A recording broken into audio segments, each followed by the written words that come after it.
Niyə biz müəllimlərə bəzi şagirdlər və tələbələr üsyan eləyir?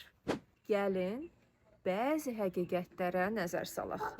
Birinci səbəb, bəzən elə hər şey biz müəllimlərdən başlayır. Mənim də sinifimdə düzgün reaksiya vermədiyim və emosiyalarıma uduzduğum anlar təəssüf ki, yaşanıb və nəticədə şagirdimin üsyanı ilə üzləşmişəm.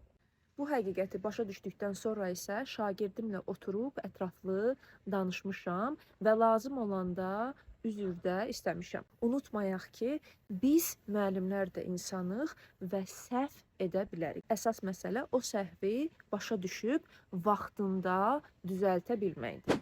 İkinci səbəb, üsyanlar şagirdin şəxsi həyatında yaşadığı problemlərə görə olur və bu narazıçılığını davranışı ilə sinifə daşıyır.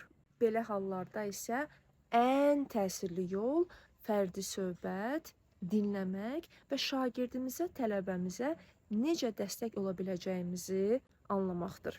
Bəzən şagirdlərimizin, tələbələrimizin yeganə ehtiyacı onları görə və eşidə bilən insanın yanlarında olmasıdır. Bəs sizcə, şagirdlərin, tələbələrin üsyanlarının səbəbi nələrdir? Şərhlərdə qeyd eləyin. Bəs sizcə, adı o da üsyan edir. Hamı üsyan edir. Bu həyatımız nə olacaq?